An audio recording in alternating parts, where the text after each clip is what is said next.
All right, we're live. All right, I'm Bradley Thomas with the Art of Changing Your Life Coaching, and this is the Take Your Road to Freedom Summit. Take the Road to Freedom Summit, and where we're learning how to find your purpose so you can make money doing what you love.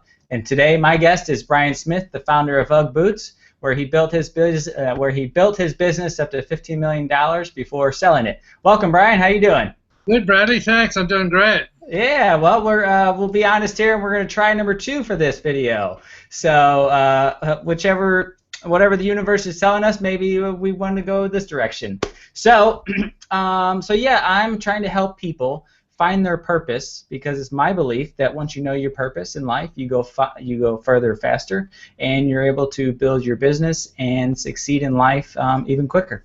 So why don't we kind of jump right in, and let people know your story, and we'll see how we can find, how you found your purpose and go from there. Okay, well, the best place to start is back in Australia in my mid-20s. I was a CPA, like a chartered accountant, and I hated it. And the day I graduated is the day I quit because I wanted to go into business for myself. And so I was meditating one day thinking, okay, what can I possibly do?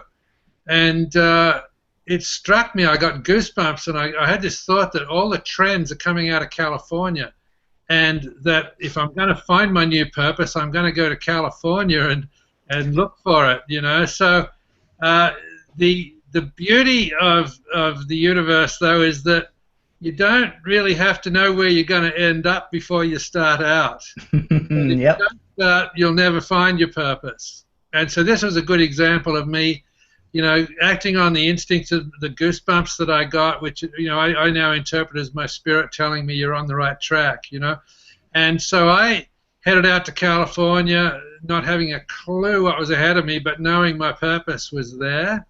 And I was there probably 2 to 3 months and hadn't found it. And my buddy was down to go surfing at Malibu, and he brought the latest issue of Surfer magazine with him. And I was flicking through the pages and just got goosebumps again.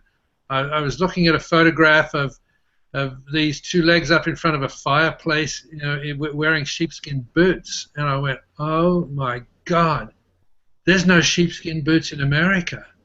And it seemed to me that 1 in 2 people in Australia had some sort of sheepskin footwear.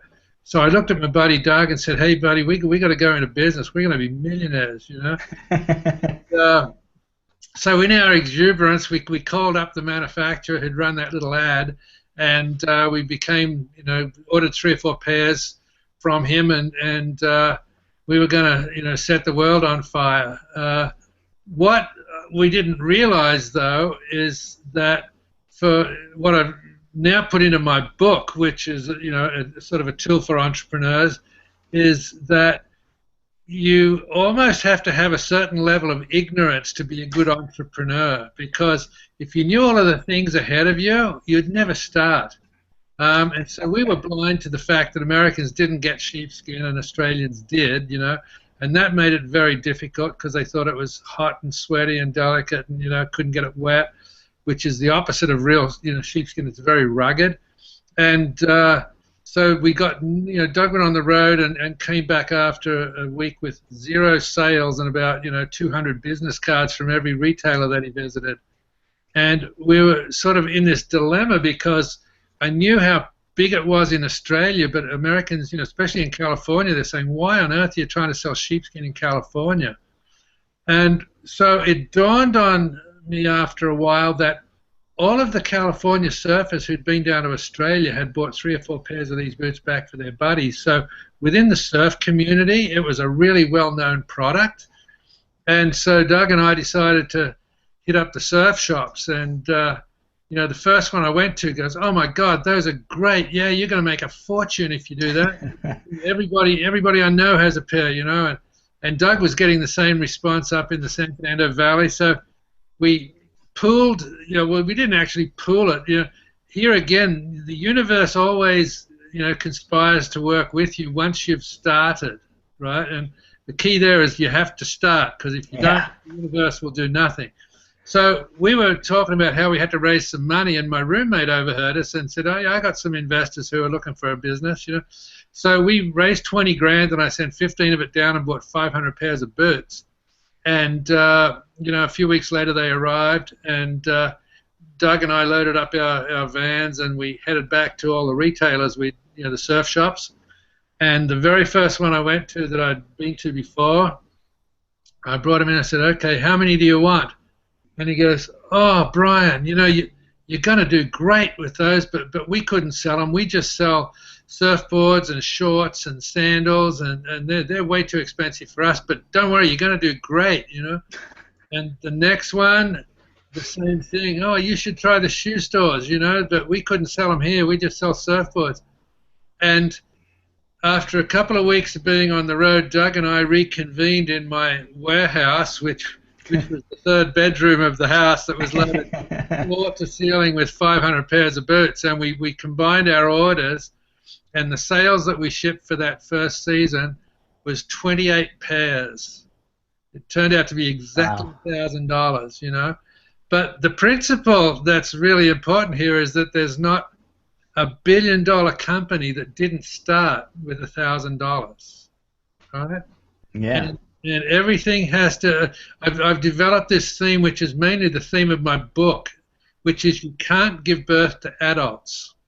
That's great. Every business or movement or service or product starts with conception, and then some action is taken and birth happens. You know, in my case, buying my samples from Australia was the birth of Ugg, and then everything goes into this horrible infancy, and it just lies there, and there's no amount of urging it or overfeeding it can get that infant to get up out of the, you know, the cradle and go to college. It has to be an infant.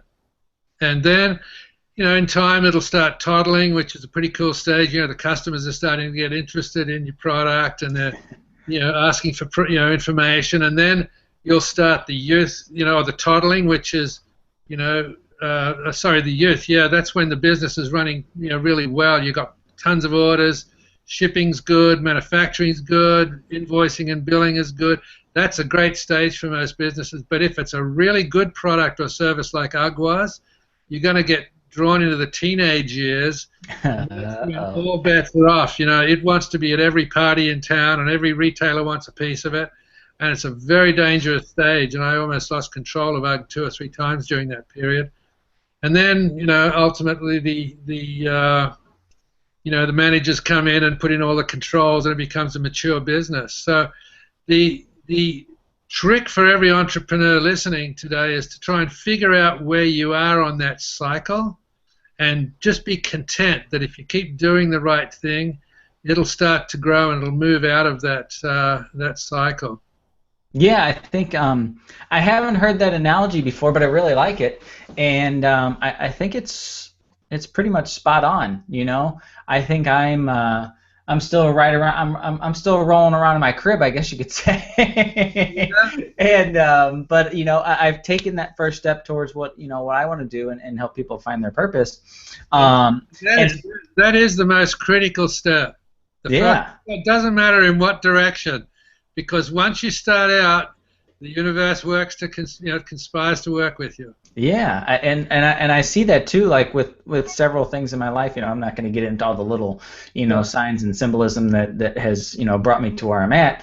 But it starts to, universe, God, things start happening, and if you don't know what your purpose is, sometimes it's just you just have to take a leap and just take that first step. And it seems like for you, it was just like, you saw something and you're like, you got a tingling, and you're like, I got to do something with this. And was there anything else in that moment that you knew, like, okay, we got to start doing this, that you can maybe help people to realize maybe when they get that spidey sense, or whatever sense you want to say it is. Yeah.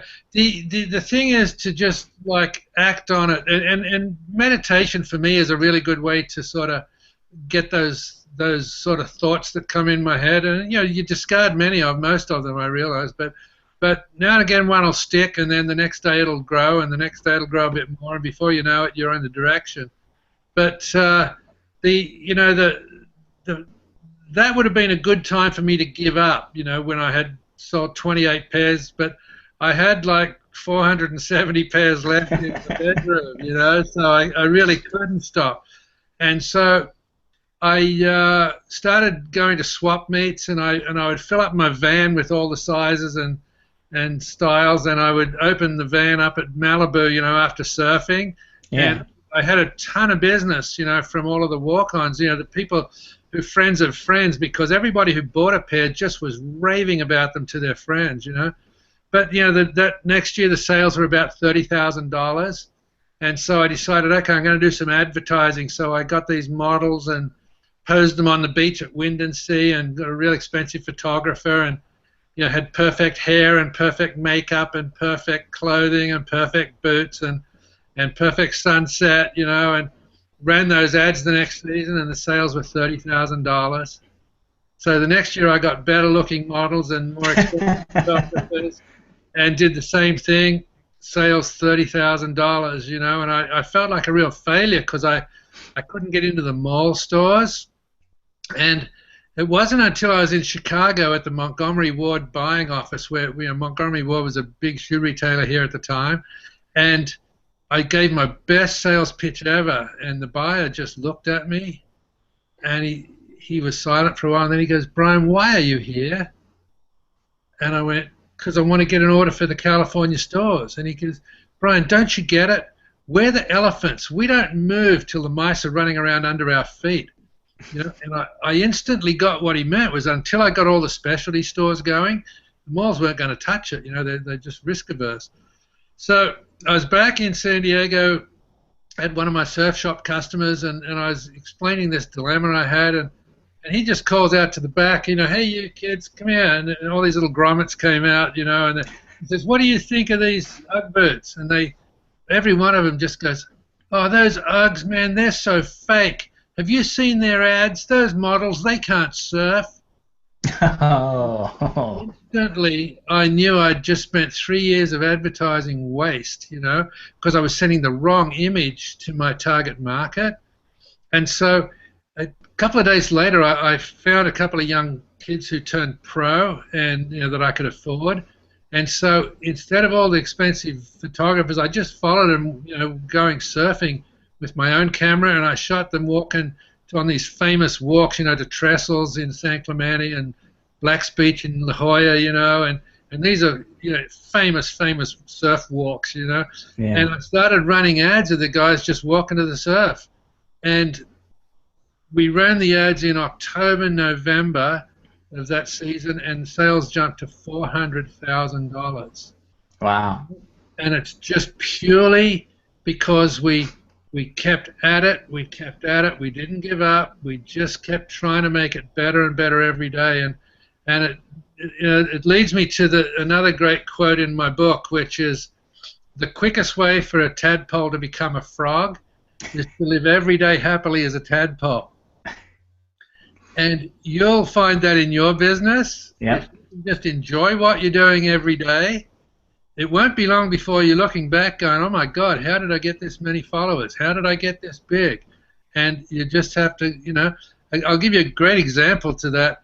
There used to be this little company up in Oregon importing, you know, running shoes from Japan called Blue Ribbon Shoes. Mm-hmm. And they were advertising, you know, just for years in this, you know, running magazines, you know, which weren't very big, and all the athletic departments, you know, for the running departments in all the colleges, and then the sport of jogging sort of took off as a national movement, and everybody started running for, you know, wanting the best running shoes. And so this company in Oregon changed their name to Nike and just got sucked into this vortex of hundreds of millions of dollars worth of sales. But they'd been a tadpole for several years before that thing hit, you know. Yeah. The same happened to Reebok, you know, their little dancing shoes. They were advertising to cheerleaders and jazzercise groups, and then the sport of aerobics took off, and they got sucked into a hundreds of millions of dollars vortex, you know. So the point is, just keep sort of hammering away every day, trying to be a little bit better at what you do, and circumstances will eventually sort of arise that gets you momentum and gets you, you know, sucked into a movement. Yeah, what I just heard there is when you had your when you had your shoots that you used all the beautiful models and they really weren't authentic to the brand That's or right. to the surfers, and then you went out and shot a bunch of other just regular surfers doing their thing, that message was the authentic message, and that's what really resonated with everybody. Yeah. What I've learned is that good advertising tries to get the reader into the photo or into the TV advertisement. Yeah.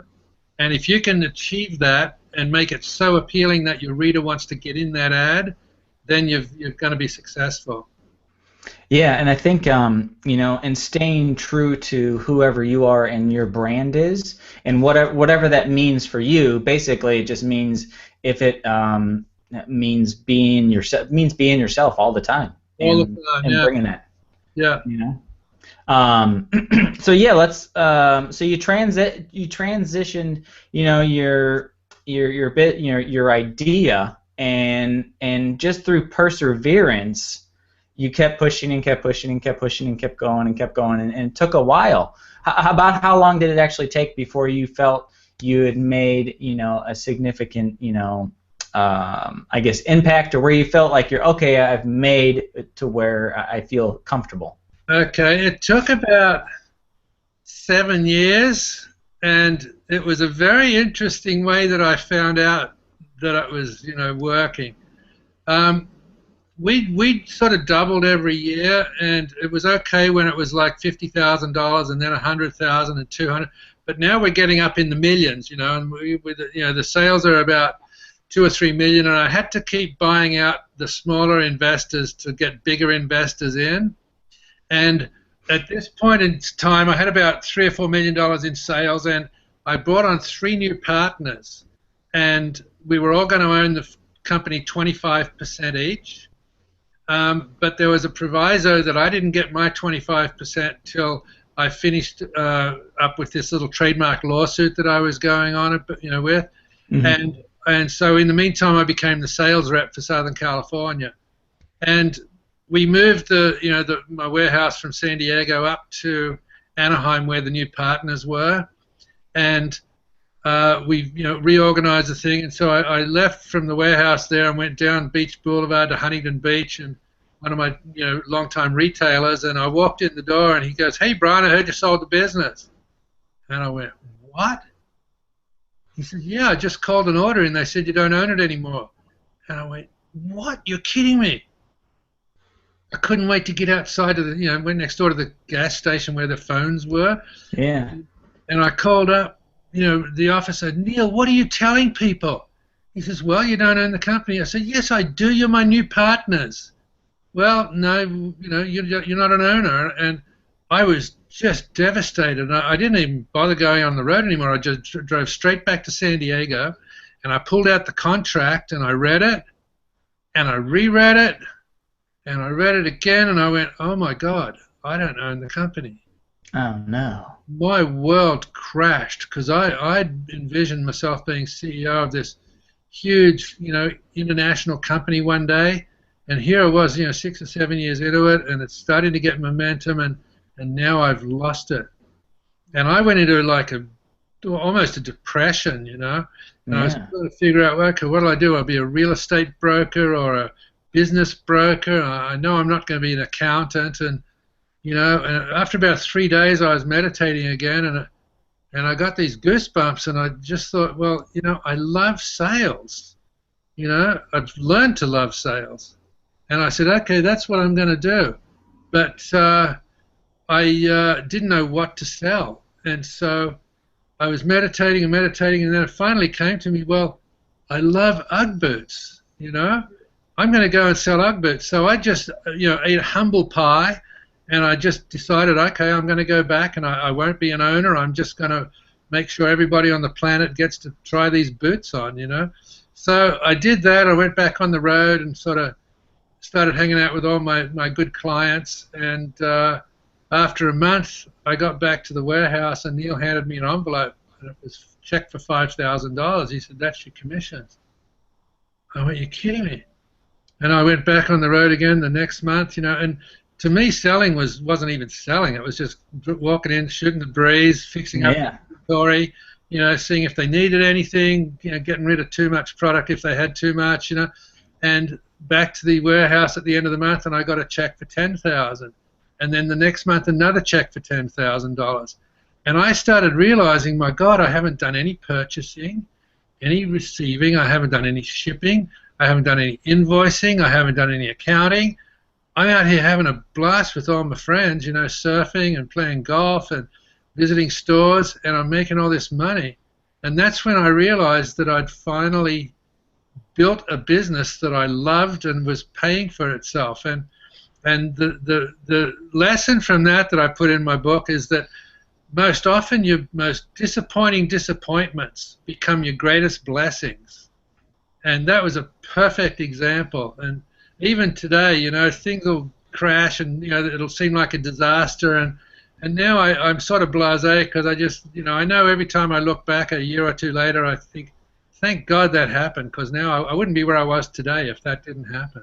Yeah, my similar story is I got laid off, and that's what brought me here today. And a lot of people don't think of it that way, and I encourage people to think of things that have been failures in your life, and see if you can flip your mindset on it, and see what you can do to create a positive outlook. Maybe a competitor to Ugg Boots. You can turn anything into a positive. You just got to get up and start again. Yeah. So we're kind of starting to wind down here a little bit. Any other words of advice for entrepreneurs out there that maybe, this is what just came to mind that I wanted to ask, is about perseverance. When you're in the middle of it and it just feels kind of like crap. You're working on things, and you're way out of the gates, but you're still not at the finish line. What's some words of advice, around that to get you through? Okay, well, the best answer for that is that there was some really down times when I was running the business, but even at the worst of them, I just pulled this out of my daily planner, which I've carried forward in my daily planner for 25 years, right? Mm-hmm. Some wisdom I learned from a book a long, long time ago, and during the depths of me losing the business and manufacturers bailing on me at the key moments, which is all great stories in the book. Here are the things that I wrote down.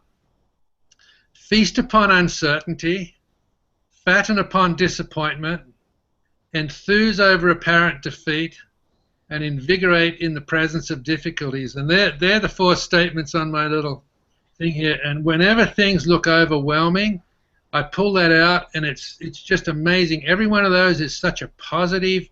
Instead of being a victim, oh, poor me, the world's against me, my partner's walked out, or the best customer disappeared, whatever it is, if you can just feast upon that uncertainty and know, hey, I've been there before, I'm going to overcome it, fatten on the disappointments, the most important one is enthuse over apparent defeat, because defeat's not a real thing until the day you give up. But if you can get up every day and do something, you'll never, ever, ever be defeated. Yeah, I like that. And that whenever you feel in those moments, even if you don't want to do anything that day, if you just keep the momentum going and just do the tiniest of tiny things to keep you moving in the direction you want to go, it'll make a big difference the next day. You'll feel better about yourself, and eventually you'll get there. Yeah. So one changes things so fast. Yeah. Yeah, definitely. So Brian, what's the future hold for you right now? And how can people get a hold of you? Well, I've got a website, briansmithspeaker.com, which is BRIAN, smithspeaker.com, and my book is available on my website, or it's also available on Amazon. And if you do go to my website, you can download the first chapter of the book, which is a real beauty, because it's sort of, it starts off on a very spiritual journey of this hero's journey. And also, I've pulled out about 51 sort of business tips, what I call Brian's Boots on the Ground business tips for Friday. And you can just sign up there for a free weekly video tip. It's about 2 minutes. It's a lot of fun. It's not about how to be a better leader or how to build a better bottom line. It's just, really cool observations of business that I've sort of figured out over the last 25, 30 years. Cool. Well, I appreciate it, and that I encourage everybody to go check it out. What's the name of the book? I didn't catch that. I want to make sure everybody knows the name. Yeah, it's called The Birth of a Brand. The Birth of a Brand. Yeah, The Birth. All right. Chasing your entrepreneurial passion and soul. I have my book is almost done, and I guess it's I guess it's kind of like a toddler writing a book. So we'll see how it does. Well, thanks, Brian. I appreciate you. Appreciate you doing the interview today. And everybody, go check out Brian's there's some. Sorry about that. My phone was ringing. I didn't turn it off. Anyways, everybody, go check out Brian's website and check out his book. Go download that first few chapters and have a great day, Brian. I appreciate it. Hey, my pleasure, Bradley. Thank you.